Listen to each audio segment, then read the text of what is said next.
What the heck is minimalism?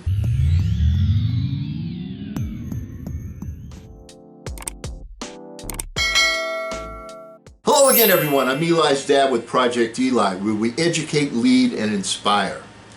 And I just read an article by a lady named Martina Dolikova called 3 Years of Minimalist, My Top 3 Life-Changing Lessons. Wow.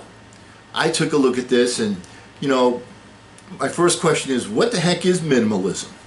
Okay, and according to the author, minimalism is a tool to rid yourself of life's excess in favor of focusing on what's important, so you can find happiness, fulfillment, and freedom. Okay, that's a pretty general definition. I was looking for a little bit more specificity, so I did a little more research, and I found a little article by Joshua Fields Milburn and Ryan Nicodemus called Minimalism, an Elevator Pitch. What's an elevator pitch, by the way, for those of you that don't know what it is? It's where you tell your story, what you're selling, as if you were riding from the bottom floor to the top floor in an elevator. So it's like a short pitch. And here's what they had to say. Minimalism is a lifestyle that helps people question what things add value to their lives. By clearing the clutter from life's path, we can all make room for the most important aspects of life: health, relationships, passion, growth, and contribution. There are many flavors of minimalism. A 20-year-old guy's minimalistic lifestyle looks different from a 45-year-old mother's minimalist lifestyle. Even though everyone embraces minimalism differently, each path leads to the same place: a life with more time, more money, more freedom to live a more meaningful life. Getting started is as simple as asking yourself one question: how might your life be better if you owned fewer material possessions? Okay, so minimalism has to do with having fewer possessions, focusing on not having such a huge wardrobe, but keeping the wardrobe of the clothes that you wear over and over and over and over again, and not having clothes, as an example, sit in your closet that you wear once in a blue moon. All right, well, as is my wont, I always focus on things as they relate to my passion, which of course is personal development. So what are some of the things minimalism has helped us do, according to the authors? Okay, it eliminates our discontent. It helps us to reclaim our time. It helps us to live in the moment.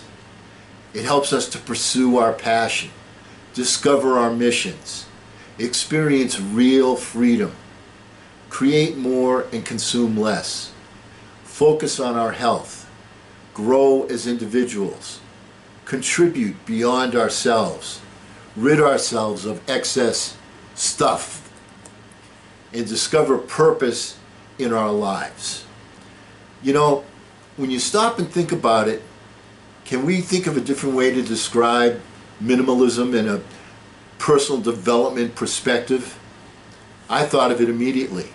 And what it is singleness of purpose. When you become focused on one particular aspect, you're able to do all of the things that we just mentioned. You eliminate the distractions. You're focused on one particular area. It gives you freedom to go ahead and really pursue that one major objective, that burning desire. By incorporating minimalism into our lives, we've finally been able to find lasting happiness. This is the author speaking. And that's what we're all looking for, isn't it? We all want to be happy. Minimalists search for happiness not through things, but through life itself. Thus, it's up to you to determine what's necessary and what is superfluous in your life. Hello, McFly.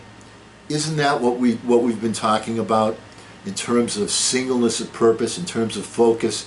And one of the things that you got to stop and think about is we talk about nature's laws, where, as an example, the law of gravity, you have something up here, you let go, boom, it's always going to fall down. You always get the same results when you perform a certain action. Now, some of these laws of nature we can explain, and some of them just are. You just have to say, okay, it is what it is, to quote a particular president that we may have had in the recent past.